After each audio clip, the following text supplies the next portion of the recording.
Good morning. Today, 30th September 2025, Tuesday.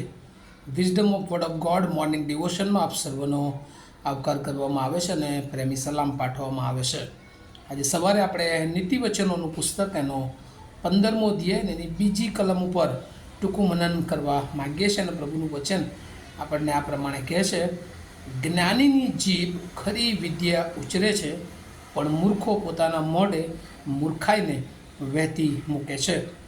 NIV Bible પ્રમાણે પ્રોવર્બ્સ chapter 15 વર્સ 2, the tongue of the wise commands knowledge, but the mouth of fools gushes folly. અને આ પ્રભુનું વચન છે.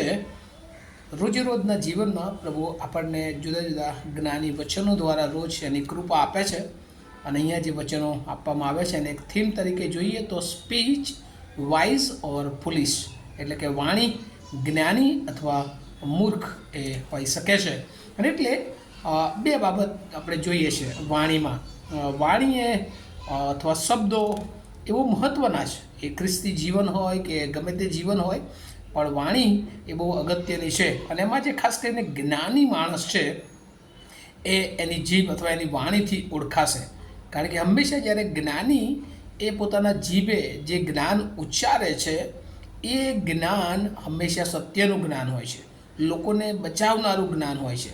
બીજા અર્થમાં કે દેવને મહિમા આપનારું જ્ઞાન એ આપણને ત્યાં જોવા મળે છે. કારણ કે જ્ઞાની માણસ જ્યારે બોલે છે ત્યારે વિચારે છે વધારે અને થોડું બોલે છે. જો આપણે બાઇબલમાં ગીતશાસ્ત્ર એનો 45મો અધ્યાય અને એની પહેલી કલમ જોઈએ તો ત્યાં લખ્યું છે, મારું હૃદય ઉત્તમ વિષયથી ઉભરાઈ જાય છે, જે કવિતા મેં રાજાને માટે રચી છે તે હું બોલું છું, મારી જીભ લૈયાની કલમ જેવી ચપળ છે. એટલે જ્ઞાનીની જીભ એ લૈયા, કારણ કે વારંવાર ઘસીને લઈ તૈયાર કરવામાં આવે છે, અને લૈયા જેવી ચપળ હોય છે.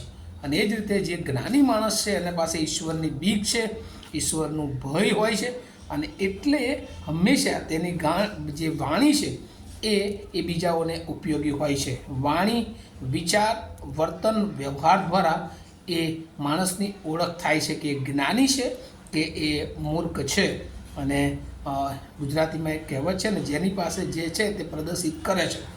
અને એટલે જ્ઞાન એ હંમેશા એ બે બાબતો હોય છે કે જેની પાસે સારું છે તે સારું આપશે, અને જેની પાસે નઠારું છે તે નઠારું આપે છે. અંગ્રેજીમાં પણ એક કહેવત છે, knowledge comes from wise and folly from fools. ઘણી બધી રીતે આપણે જોઈએ છે કે જે જ્ઞાની માણસ છે એના જ્ઞાનથી, એની વાણીથી, એના વિચારોથી, એના વર્તનથી એની ઓળખ આપણે કરી શકીએ છીએ. અને એટલા માટે ઈશ્વરનું જ્ઞાન જ્યારે આપણે પાસે હોય છે ત્યારે હંમેશા એ ઈશ્વરને મહિમા આપનારું જ્ઞાન એ દેખાય છે. એ પોતાનો મહિમા કરતું નથી. પણ બીજી તરફ જે મૂર્ખો છે એની પાસે જે જ્ઞાન એ દર્શાવે છે એ જ્ઞાન હંમેશા એ પોતાને ઊંચા કરવા માટે એ દર્શાવતા હોય છે.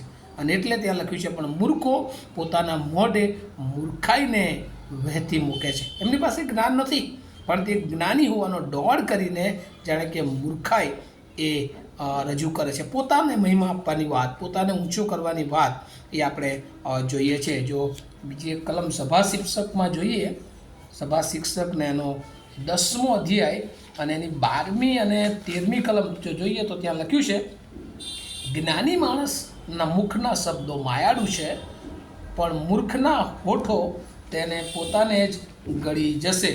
તેના મુખના શબ્દોનો આરંભ એ મૂર્ખાઈ છે, અને તેના બોલવાનું પરિણામ એ નુકસાનકારક ગાંડપણ છે. અને આપણે જોઈએ છે કે જ્ઞાની માણસ જે હોય છે એ હંમેશા પોતાના શબ્દો જે છે મુખમાં માયાળું હોય છે, બીજાઓને મદદ કરનારા હોય છે, બીજાઓને ઉત્તેજન આપનારા હોય છે, બીજાઓને બચાવનારા એ શબ્દો હોય છે. જ્યારે મૂર્ખના શબ્દો હંમેશા એ બીજાને કેવી રીતે તોડી પાડે, બીજાને નુકસાન કરનારે, પોતે નુકસાન ભોગવે છે અને બીજાઓને પણ નુકસાન તરફ એ લઈ જાય છે. ત્યારબાદ આપણે જૂના કરારમાં યશાયા પ્રબોધકનું પુસ્તકનો 50મો અધ્યાય અને એની જો 4થી કલમ આપણે વાંચીએ તો ત્યાં પણ એ પ્રમાણે લખ્યું છે, હું થાકેલાઓને શબ્દથી આશ્વાસન આપતા જાણું, માટે પ્રભુ યહોવાએ મને ભણેલાની જીભ આપી છે.